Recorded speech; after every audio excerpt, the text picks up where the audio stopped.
और मध्य प्रदेश की बासमती को जीआई टैग देने के मसले पर पंजाब और मध्य प्रदेश के मुख्यमंत्री आमने सामने आ गए हैं। पंजाब के मुख्यमंत्री अमरिंदर सिंह ने पीएम मोदी को पत्र लिखकर मध्य प्रदेश को बासमती के जीआई टैगिंग देने पर नाराजगी व्यक्त की। कहा कि इससे भारतीय बासमती के बाजार को नुकसान हो सकता है, पाकिस्तान को सीधा फायदा मिल सकता है।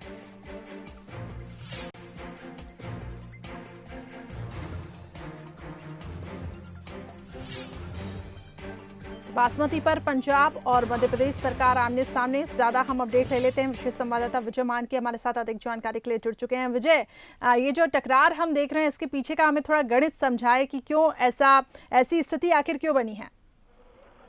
देखिए, जो जीआई टैग का मसला है, मध्य प्रदेश का जो बासमती है उसको कई सालों से जीआई टैग देने की मांग जो है मध्य प्रदेश उठाता रहा है। अब पंजाब की जो सरकार है, खासतौर पर मुख्यमंत्री कैप्टन अमरिंदर सिंह, उन्होंने पत्र लिखा है प्रधानमंत्री नरेंद्र मोदी को और नाराजगी जताई है कि जियोग्राफिकल इंडिकेशन, जिसे हम जीआई टैग कहते हैं, वो न दिया जाए मध्य प्रदेश को। और उन्होंने एक दिन पहले ही ये पत्र लिखा है और रोक लगाने की मांग की है। उनका ये कहना है कि जीआई टैगिंग जो होता है वो कृषि उत्पादकों को उनकी भौगोलिक पहचान दी जाती है। मसलन करिश्मा, आप इसे ऐसे समझ सकती है कि भारत के किसी राज्य में कुछ खास तरीके की फसल होती है तो वो उसका जीआई टैग होता है। जैसे कुछ दिनों पहले जो झाबुआ का कड़कनाथ मुर्गा था, उसे जीआई टैग देने के मसले पर भी काफी विवाद हुआ था। चूंकि कड़कनाथ की पैदाइश जो है वो झाबुआ में ही होती है, वहां उसकी पहचान है, तो वो जीआई टैग उस क्षेत्र की भौगोलिक स्थिति में जो भी उत्पाद होते हैं उसकी पहचान होती है। तो इसे लेकर कैप्टन अमरिंदर सिंह का कहना है कि पूरे देश में जो 33,000 करोड़ बासमती चावल का निर्यात होता है और जीआई टैगिंग व्यवस्था से ये जो छेड़छाड़ हुई है उसको नुकसान हो सकता है और इसका फायदा पाकिस्तान को मिल सकता है। क्योंकि हरियाणा, दिल्ली, हिमाचल प्रदेश, उत्तराखंड और पश्चिमी उत्तर प्रदेश के कुछ क्षेत्र में बासमती पैदा होता है चावल और उसे जीआई टैगिंग दी जाती है। और ये माना जाता है कि बासमती जो है इन क्षेत्रों का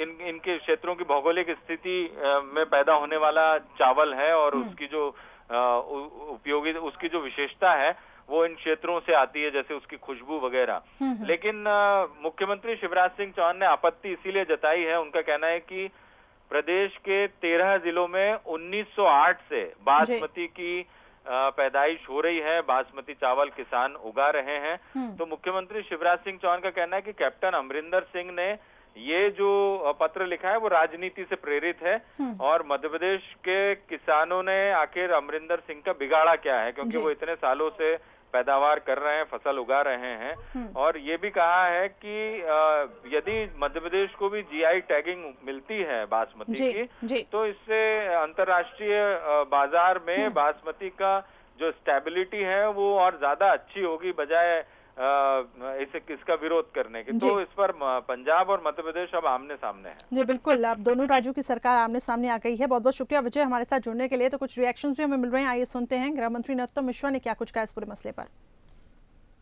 कमलनाथ जी को चिंता करनी चाहिए मध्य प्रदेश के किसानों की। उनकी कांग्रेस की सरकार मध्य प्रदेश के किसानों पर पंजाब की सरकार कुटाराघात कर रही है, बासमती चावल पे आपत्ति लगाती है। उस पर कमलनाथ मौन क्यों है? जब जब किसान की बात आती है मध्य प्रदेश के सारे कांग्रेस के नेता खामोश रहते हैं। किसान पर दोहरी मार दी, झूठे वादे करके सरकार बना ली, ना कर्जा माफ किया। और अब हालात ये है कि उनकी जो कांग्रेस की सरकार है वो मध्य प्रदेश के किसानों के साथ में छल कर रही है। इस पर बोले कमलनाथ जी जो बोलना। इस पे हमारे साथ JS कौशल जी जुड़ चुके हैं, जो कि कृषि वैज्ञानिक है। सर, आपका बहुत बहुत स्वागत है बंसल न्यूज में। धन्यवाद जी। कौशल जी, बासमती चावल की जीआई टैगिंग पर हम देख रहे हैं कि अब इस पे राजनीति हो रही है। पंजाब और MP सरकार आमने सामने आ रही है। वहीं मुख्यमंत्री शिवराज सिंह चौहान का भी ये कहना है कि कैप्टन अमरिंदर की MP के किसानों के साथ आखिर क्या दुश्मनी। आप इसको कैसे देखते हैं और कैसे इसको पाकिस्तान को कैसे फायदा पहुंचेगा इससे? देखिए, पाकिस्तान को तो फायदा पहुंचने का प्रश्न नहीं उठता है जी। जहाँ तक किसानों का मुद्दा है, बासमती चावल मध्य प्रदेश में भी और विशेष रूप से 13 जिले तो है, पर विशेष रूप से जो अपना जो होशंगाबाद, रायसेन, इन जिलों में बहुतायत से हो रहा है और पहले से हो रहा है, और किसान इसके ऊपर बहुत अब जो है काफी तेजी से और भी बढ़ रहा है किसान। तो इसमें किसी को अब वो नहीं होना चाहिए ऐतराज, क्योंकि यदि मान low GI tag Madhya Pradesh को नहीं मिलता है और यहाँ के किसान बासमती पैदा करते रहते हैं तो उनको कीमत नहीं मिलेगी जी। क्योंकि बासमती का इसको वो नहीं मिलेगा, धप्पा नहीं लगेगा। तो बासमती के लिए जरूरी है और किसानों के हित में जरूरी है कि इसको ऊपर कोई भी इसमें ऐतराज ना करे। इसमें राजनीति का सवाल नहीं है, क्योंकि ये काफी दिनों से प्रकरण चल रहा है और जीआई टैग तो अभी देने शुरू किए हैं। पहले इतनी ज्यादा वो नहीं थी जीआई टैग का, पर अब जीआई टैग का महत्व बन गया है, इसलिए उसको टैग मिलना बहुत जरूरी है। मध्य प्रदेश के किसानों का उसी में भला है जी। चलिए सर, हमारे साथ जुड़े रहे विशेष संवाददाता विजय मानके भी आपसे कुछ पूछना चाहते हैं, वो भी जुड़े हमारे साथ। जी विजय। मेरा सवाल आपसे यह है कि जो पंजाब के मुख्यमंत्री ने पत्र लिखा है उसमें उन्होंने एक बात का जिक्र किया है कि आपने जैसे भी जिक्र किया कि जीआई टैग देना जरूरी है जिससे किसानों को उनकी फसल का उचित दाम मिल सकेगा, लेकिन उनका ये कहना है कि जीआई जो टैग है उन कृषि उत्पादों को दिया जाता है जो किसी क्षेत्र विशेष में विशेष गुणवत्ता और विशेषताओं के साथ उनकी पैदावार होती है। जीआई टैग उन्हीं जी।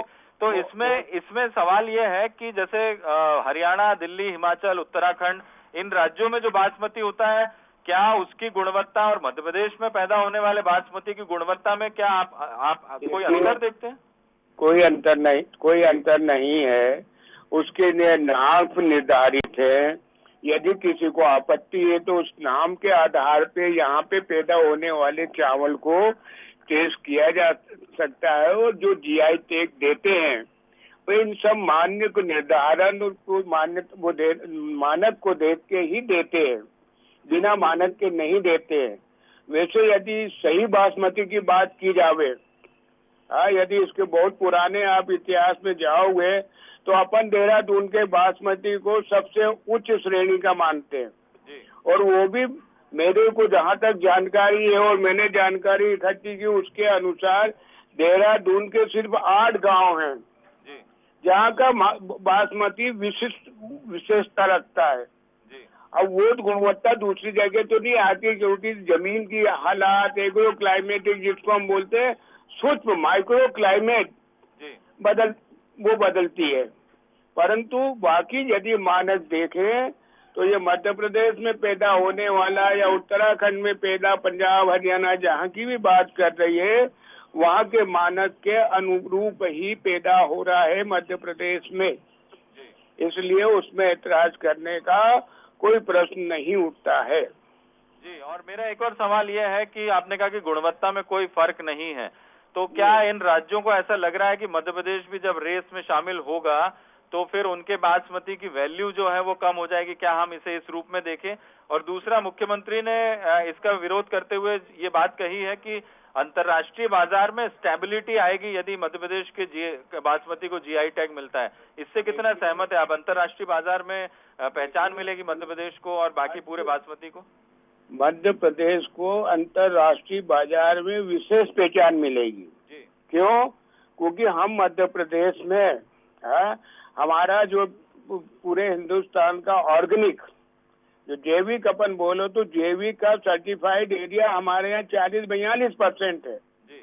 और हमारे यहाँ के किसान काफी मात्रा में जैविक बासमती का पैदा कर रहे हैं। विश्व बाजार में जैविक का बाजार बहुत तेजी से बढ़ रहा है। तो यदि ये इनको मान्यता मध्य प्रदेश को मिलती है तो जैविक को भी मान्यता मिलेगी और यहाँ के किसानों को और अच्छा बाजार भाव मिलेगा।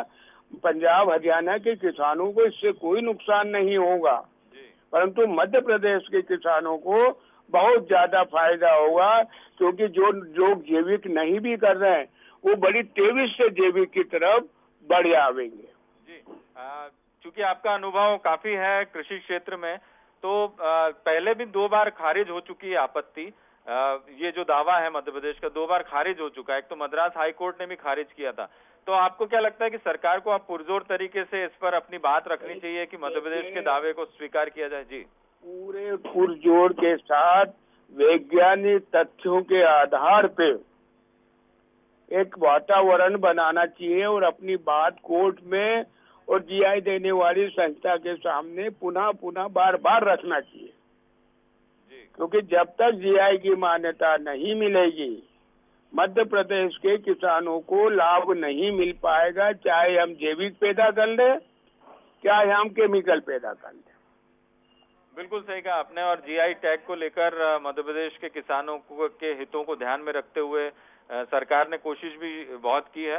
बहुत बहुत शुक्रिया कौशल साहब हमसे बातचीत करने के लिए और ये पूरा जो मसला है समझाने के लिए। तो करिश्मा साफ तौर पर कृषि वैज्ञानिक रिटायर्ड डायरेक्टर है कृषि विभाग के और काफी अनुभवी हैं जीएस कौशल साहब। उनका कहना है कि मध्य प्रदेश का जो बासमती उत्पादन होता है मध्य प्रदेश में और बाकी के राज्यों में जो उत्पादन होता है उनकी गुणवत्ता में कोई फर्क नहीं है। जीआई टैगिंग जैसे मैंने जिक्र किया कि भौगोलिक स्थितियों के आधार पर दिया जाता है, वहां की विशेषता, वहां की गुणवत्ता और वहां की भौगोलिक स्थितियों को देखकर जो पैदावार होती है उसके आधार पर जीआई टैग दिया जाता है। तो अब मध्य प्रदेश में भी जो बासमती चावल की पैदावार होती है कोई गुणवत्ता में कोई अंतर नहीं है और इसी वजह से मुख्यमंत्री ने पुरजोर तरीके से पंजाब के मुख्यमंत्री कैप्टन अमरिंदर सिंह ने जो पत्र लिखा है उसका विरोध किया है और ये प्रमाण भी दिए हैं कि जीआई टैग जो है मध्य प्रदेश को क्यों मिलना चाहिए, क्योंकि 1908 से मध्य प्रदेश में 13 जिलों में बासमती चावल की पैदावार होती है। हालांकि ये पूरा मसला जो है जिस तरीके से सामने आया है तो कहीं ना कहीं मुख्यमंत्री का मानना है कि राजनीति से प्रेरित है और जो बाकी के राज्य है वो नहीं चाहते कि मध्य प्रदेश के किसानों का भला हो। बिल्कुल विजय, अब देखने वाली बात होगी कि इसको आगे कैसे कंसिडर किया जाता है और किस तरीके से इस पे आगे बढ़ा जाता है। बहुत बहुत शुक्रिया फिलहाल हमारे साथ जुड़ने के लिए।